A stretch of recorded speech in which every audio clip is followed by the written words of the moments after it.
भोपाल शहर में हो रही चोरी नकबजनी की घटनाओं की रोकथाम हेतु आरोपियों को पकड़े जाने हेतु भोपाल पुलिस आयुक्त हरिनारायण चारी मिश्र एवं अतिरिक्त पुलिस आयुक्त अवधेश गोस्वामी द्वारा लगातार दिशा निर्देश दिए जा रहे हैं। उक्त दिशा निर्देश के तरातमे में पुलिस उपायुक्त जोन 2 संजय कुमार अग्रवाल द्वारा जोन स्तर पर अभियान चलाकर थाना प्रभारियों को चोरी नकबजनी की घटनाओं को रोकने हेतु निर्देश दिए गए थे, जिसके पालन में अतिरिक्त पुलिस उपायुक्त महावीर सिंह मुजालदी के पर्यवेक्षण और सहायक पुलिस आयुक्त गोविंदपुरा नगर संभाग दीपक नायक के मार्गदर्शन में थाना प्रभारी निरीक्षक रतन सिंह परिया के नेतृत्व में गठित टीम ने नकबजन को गिरफ्तार कर उससे 3 नकबजनी का खुलासा करते हुए लगभग 16 लाख रुपए कीमत के सोने के जेवरात व नकदी बरामद करने में सफलता प्राप्त की है।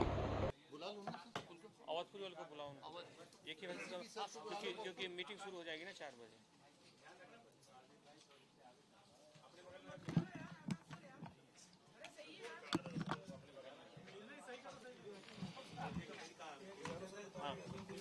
हाँ हाँ नहीं जाओ नहीं, वो कितने उसमें पकड़े? 3 हैं। एक चोर है, 3 चोरियां बरामद हैं, 17 लाख का माल।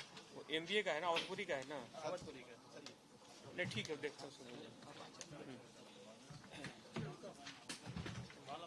MBA कहाँ से किया था उसने? मैंने MBA किया है कंफर्म? वो बता, हाँ वो खुद बता रहा है। चलो चलो ठीक, हम तो महत्वपूर्ण बातें बता देंगे।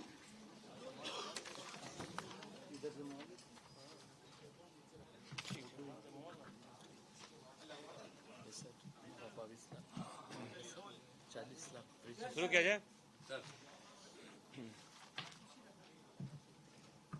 शहर में नकबजनी की वारदातों को लेकर के पुलिस ने इधर लगातार प्रयास शुरू किया था और इस बारे में लगातार एक व्यवस्थित तरीके से इसमें लगातार कार्रवाइयों के लिए पुलिस ने प्रयास किया, जिसका एक बड़ा परिणाम निकला है। और इसमें 2 अलग अलग गैंग सामने आए हैं, जिसमें इसमें खास बात है कि दोनों जो गैंग हैं वो उच्च शिक्षित हैं। एक गैंग का जो मास्टरमाइंड है, जिसमें 1 करोड़ 50 लाख रुपए की लगभग सामग्री जब्त की गई है, जिसमें लगभग 22 केजी के आसपास का अभी सामग्री जब्त की गई है। उसमें खासतौर पे सोने से जुड़ी हुई सामग्रियां हैं और उसमें चोरी में ही लगभग उसने 40 लाख से ऊपर की मुथ्थू फाइनेंस में जब्त कर रखा था, उसको भी पुलिस ने जब्त कर लिया है। तो इस तरह से लगभग एक ही चोरी में 60 लाख से ऊपर के आभूषण और बाकी सोने से जुड़ी हुई सामग्रियां पाई गई हैं। तो एक गैंग है, उसमें विशेष बात है कि इसका जो मास्टरमाइंड है उसने यहाँ पे एलन सिटी कॉलेज से 2017 में कंप्यूटर साइंस से इंजीनियरिंग किया है। और दूसरा जो गैंग पाया गया है उसका कार्य है कि वो अवधपुरी में वो सक्रिय था, उसमें उसने MBA किया हुआ है। इस तरह ये दोनों चोरों की एक खास गैंग है। पहली जो गैंग है जिसे कोलार पुलिस ने पकड़ा है, DCP zone 4, additional DCP zone 4 और उनकी पूरी टीम ने, ACP चुना भट्टी, बाकी सभी लोगों की पूरी टीम ने इसमें जो बेहतर काम करके किया है। और इसमें कोलार थाने के जो भी पुलिसकर्मी इसमें सम्मिलित हैं उन्हें इसमें पुरस्कृत किया जा रहा है। इसमें खास जो मॉडस ऑपरेंडी थी कि इन्होंने 2 वाहन खरीदे थे, 2 इनके पास वाहन थे, जिसे चोरों को बाहर के दूसरे राज्यों से बुलाते थे और उन चोरों को ला करके पहले इस पूरे इलाके का, खासतौर पे सूने मकानों में चोरी पर इनका पूरा ध्यान केंद्रित था और सूने मकानों की पूरी तरह से रेकी करके पहले से जगह को तय किया करते थे और अपने वाहन से उन चोरों को बुला करके उस जगह पर ले आकर के चोरी करके ये चले आते थे और उसमें कुछ चोरी का सामग्री खुद लेते थे या कुछ इनको देते थे। इस तरह से बंदरवाट करने के बाद इनको बाहर भेज देते थे। पुलिस के पास जो CCTV फुटेज रहते थे वो उन चोरों के रहते थे जो बाहर के होते थे, उनका कोई यहाँ पे रिकॉर्ड नहीं होता था। इसके साथ साथ इसमें खास बातें थी कि अलग आसपास के जिलों में और आसपास के जगहों पर भी ये अपना ध्यान केंद्रित किए थे। तो हो सकता है आगे की जो पूछताछ होगी उसमें कुछ और मामलों का खुलासा हो और कुछ और जानकारियां साथ हाथ में आए। कितनी चोरियां हैं ये अब 4-5 चोरियां अभी सामने आई हैं, लेकिन और चोरियों के आने की इसमें संभावना है। इनका जो मुख्य फोकस था खासतौर पे जो सुने ऐसे इलाके, ऐसे मकान जो कि सुने इलाकों में है जहाँ पे कोई आसपास नहीं है, घरों में ताले बंद हैं, तो अपने गाड़ियों से उन इलाकों की पहले रेकी किया करते थे और रेकी के बाद खासतौर पे उस पूरे इलाके के बाद चिन्हित करके और वेरीफाई करने के बाद फिर उस जगह को चिन्हित करके दूसरे गिरोह को बुला करके उस गिरोह के माध्यम से पूरी वारदात कराते थे। और उसके बाद इस तरह की एक जो बड़ी गैंग जो सामने आई है, इसमें इनके और सहयोगियों की भी तलाश की जा रही है। अभी 3 उसमें आरोपी गिरफ्तार हुए हैं, जिसमें मुख्य जो है विलास विश्वकर्मा और बाकी उसके जो साथी हैं वो पकड़े गए हैं। जो दूसरे जगहों के चोर जिनको बुलाए जाते थे उनकी जानकारी और उनकी बाकी डिटेल्स आ चुकी हैं, पुलिस उन्हें भी गिरफ्तार कर रही है। ये 2 लोग पढ़े लिखे थे, तो क्या और भी लोग इसी तरीके के पढ़े लिखे इनके गैंग में शामिल थे? सर, और क्या मजबूरी थी? क्या मजबूरी थी?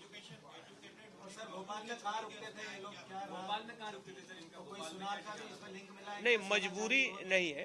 व्यक्ति की सोच सकारात्मक या नकारात्मक हो सकती है। सिर्फ ज्ञान का इसे निष्कर्ष यही निकलता है कि सिर्फ ज्ञान होना ही सकारात्मक होने के पर्याप्त नहीं है, उसकी दिशा सकारात्मक होनी चाहिए। बाहर से जिन चोरों को बुलाया जाता था उनको कितने पैसे देते थे, कितना % मार्जिन मिलता था? बाहर के चोरों की चूंकि गोपनीयता बन रहती थी, उन्हें रुकाते थे और साथ में गाड़ी में ले जाते थे, उनको जगह दिखाते थे और कुछ ही घंटों में वो चले जाते थे। शायद वो उनको लगता था, और आउटर इलाकों में रहते थे। यहाँ पर विदिशा के रहने वाले थे। तत्कालिक तौर पर इसमें अभी और कोई जानकारी अभी नहीं आई है। पुलिस से विवेचना में 60 लाख का लेन देन इन्होंने खातों में किया है, तो वो लोग क्या व्यापारी हैं या किसी पर्सनल व्यक्ति इनके संबंधी है, क्या जांच में आया है? नहीं, तो जो सूने मकानों उनमें चोरी की बात सामने आई है। इसमें कोई 60 लाख का लेन देन आपने लिखा, रिकॉर्ड आपको मिला है, उसको लेकर इन्होंने कुछ पैसों का निवेश इसमें ट्रेडिंग के लिए किया था। जो पैसे मिले थे तत्कालिक तौर पर उन्होंने पैसों का ट्रेडिंग के लिए इस्तेमाल किया था, तो इसके कारण कुछ उस तरह के पैसों की भी इसमें बात सामने आई है। इसमें हो सकता है कुछ और तरीकों से इन पैसों का निवेश करते हों और उसका और दुरुपयोग करते हों, लेकिन बहरहाल इसमें पुलिस का जो पूरा ध्यान है इस गिरोह पर है और इसके बाहर के कौन से स्रोत हैं, कौन से ठिकाने हैं, कौन से आपराधिक गिरोहों से इनके संबंध हैं, पुलिस का पूरी ध्यान इस पर है। और इसमें